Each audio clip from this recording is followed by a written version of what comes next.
Buenas tardes, chicos. Em, con este video reponemos un poquito la sesión que no pudimos tener el día de hoy. Vamos a platicar un poco sobre lo que son las características del estadio postformal del desarrollo psicológico. Vamos a empezar por el hecho de que, pues bueno, con Piaget nos quedamos en la idea de cuáles eran las características del estadio formal. Nos quedamos con la idea de que, pues, según él, según Piaget, esta era una etapa que se daba de manera universal, era una etapa que se daba más o menos en una misma época de la vida en todas las personas, y que aparte tenía como unas características más o menos universales, con las cuales, pues, si tú eras capaz de resolver un cierto tipo de problema cognitivo, pues ya no tenías como, por cómo decirlo, tantas dificultades para resolver otro tipo de conflicto, ¿vale? Por ejemplo, si tú eras muy capaz para resolver un problema de física, pues entonces también serías capaz de resolver un problema de corte social. Nosotros platicamos en sesión que esto no tenía mucho sentido por las ciertas particularidades que la propia lectura nos fue indicando. Entonces, vamos a partir de la base de que si ni siquiera el estadio formal es un momento al cual obligatoriamente todos los seres humanos lleguen, pues el estadio postformal es aún más complicado, es aún más exclusivo en cierto sentido. Y no es parte de la filosofía de Piaget. Esto es bien importante que lo tengan en claro. No se refiere esto a que Piaget esté totalmente en contra, pero no es parte de su corpus teórico. No es él ni son sus teóricos más allegados los que proponen esto, sino inclusive críticos a la obra de Piaget. Entonces, hay 4 características que es bien importante que ustedes tomen en cuenta, que son las que conforman el pensamiento postformal, y que si ustedes captan bien a qué se refiere cada una de ellas, pues con eso van a lograr comprender perfectamente este estadio. El estadio postformal tiene 4 características, de las cuales la primera es la flexibilidad. Nosotros teníamos en, en etapas previas una idea de que, pues, la manera de resolver las cosas era, pues, normalmente única, que los grandes problemas matemáticos, físicos, gramaticales, etcétera, etcétera, tienen una única solución. Y en el estadio postformal no es así. Acá la gracia es llegar a un punto en el que seamos capaces de comprender que un único problema puede tener un gran número de soluciones. Entonces, no solo no se necesita una postura única desde la cual partir para comprender los fenómenos, sino que ni siquiera se llega siempre a las mismas conclusiones. Se puede llegar a la solución de un problema de muchas formas, sea un problema de matemáticas, un problema de física, un problema de corte antropológico, sociológico, económico. Particularmente con las ciencias sociales, la resolución de los problemas diversa y flexible se nota más clara. Pero, pues, la cuestión es que incluso los avances científicos del siglo XX nos han permitido comprender que también la física y las matemáticas tienen sus excepciones a reglas que consideramos universales. Reglas relacionadas con aritmética, con a lo mejor leyes de fluidos, gravedad. Todo tiene su asegún y todo tiene su depende en relación a, digamos, los retos que vaya enfrentando, más bien la perspectiva, en base a la perspectiva desde la cual se parta. La segunda característica del estadio postformal sería la del relativismo cognitivo, con la cual vamos a tener una pequeña diferencia con respecto a la característica anterior.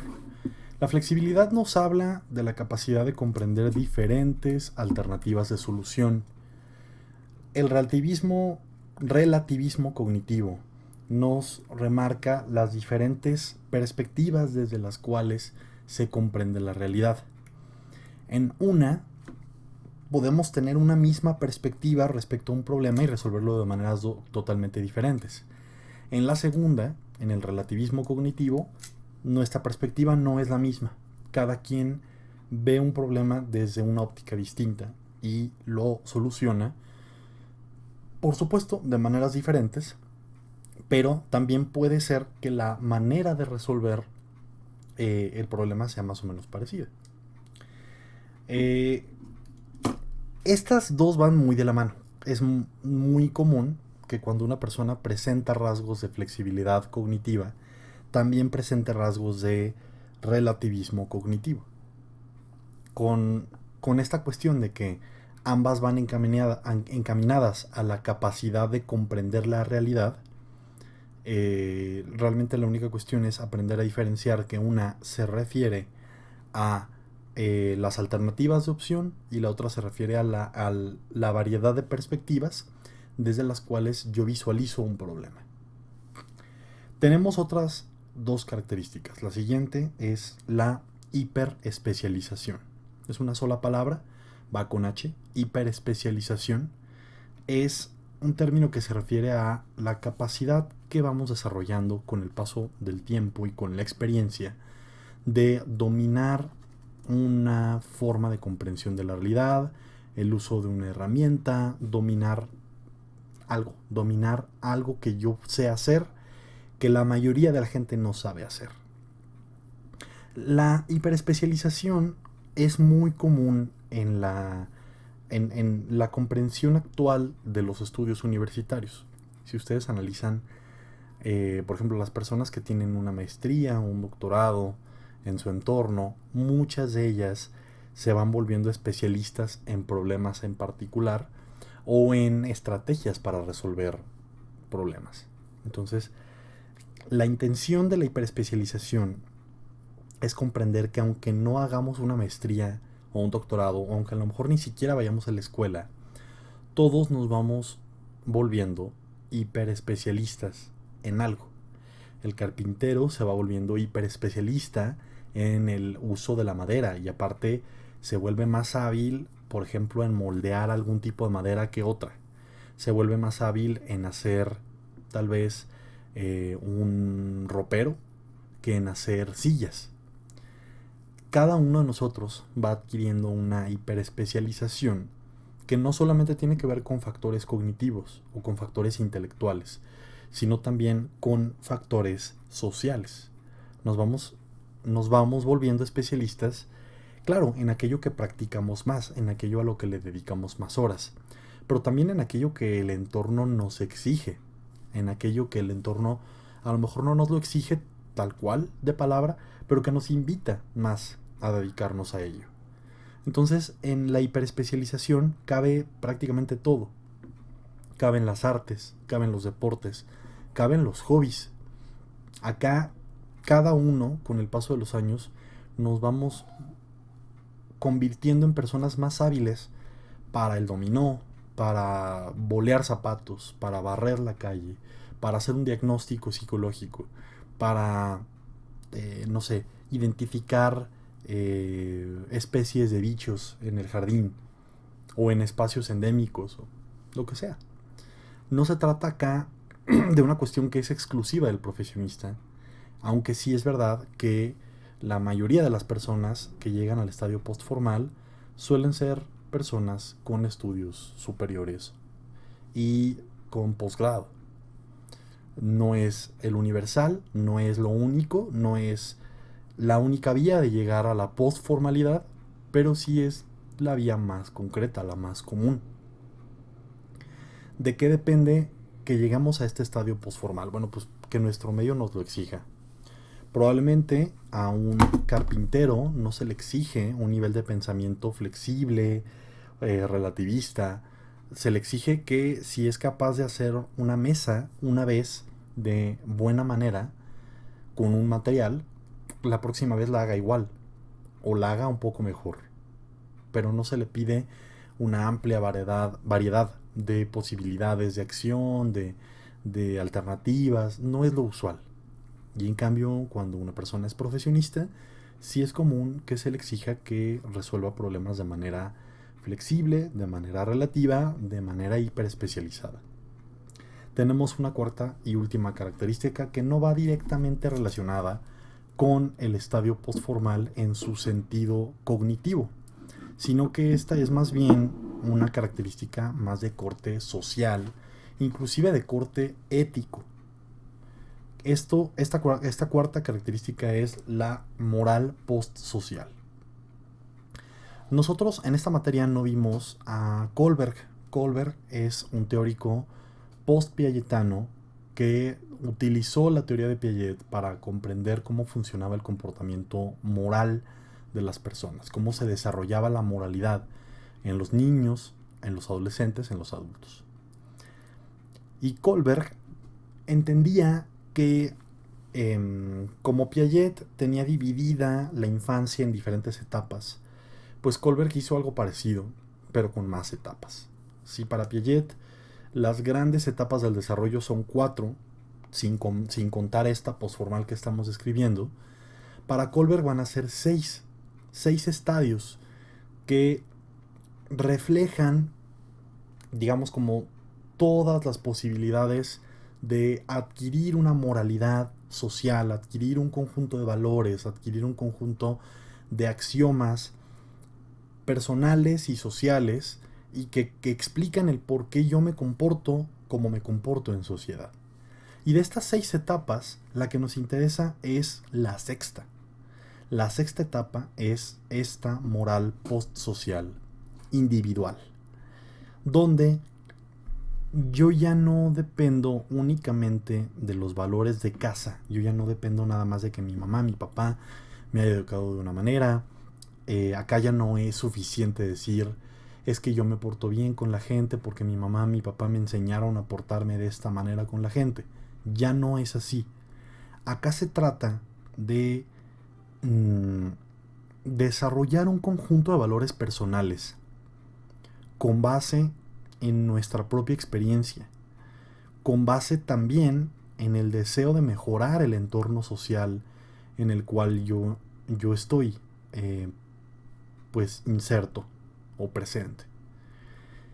Sí, yo desarrollo mis propios valores, yo decido cómo ejerzo la generosidad, cómo ejerzo la tolerancia. Yo decido si ejerzo la empatía o no y de qué manera lo hago. Yo decido, pero no decido porque se me pega la gana ni por un motivo egoísta, sino decido porque estoy convencido con la experiencia que he acuñado que eso es lo mejor, y decido siempre pensando en el beneficio de los demás. Una moral postsocial, la palabra postsocial nos indica que no se limita únicamente a las convenciones. Si ustedes conocen a gente que piensa que, por ejemplo, lo que es legal es bueno y lo que no es legal no es bueno, pues esa es una moral social, porque solamente se basa en lo que diga la Constitución, el Código Penal, el panfleto de reglas de una escuela en donde yo estoy estudiando. Si yo hago lo que dice el manual, estoy haciendo el bien. Y punto. Y sí, en la mayoría de las ocasiones hacer lo que dicta la ley es bueno. Habrá ocasiones en las cuales no. Y ahí es donde entra la moral postsocial.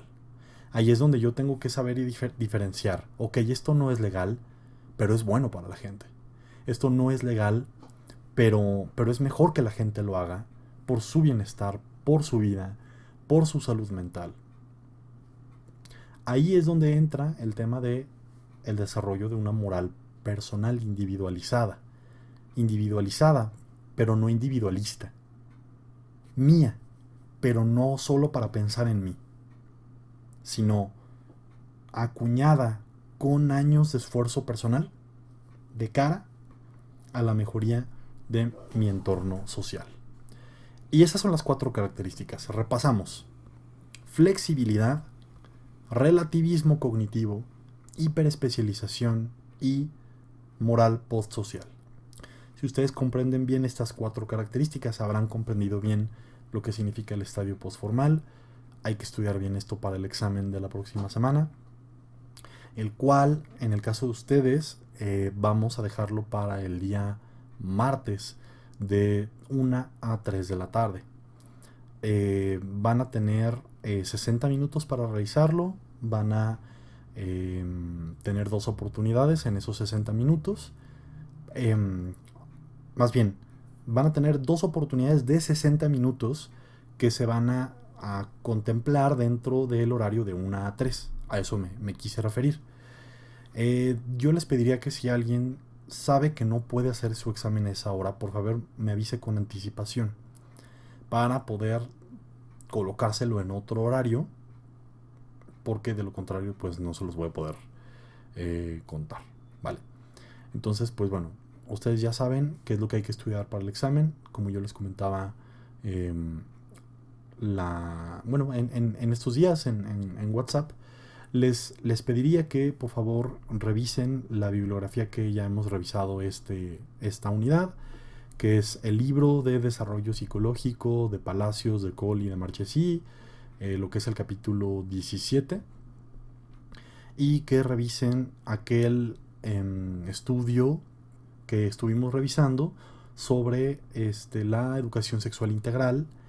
Y dentro de ello me parece súper importante recalcar, deben de revisar el cuadro 1, en donde se mencionan cuáles son los temas de educación sexual integral más comunes en México. Entonces, con que revisen esa información, con esta sesión que acaban de concluir y esas 2 fuentes bibliográficas, con eso estudian para el examen, martes de 1 a 3, 60 minutos cada intento.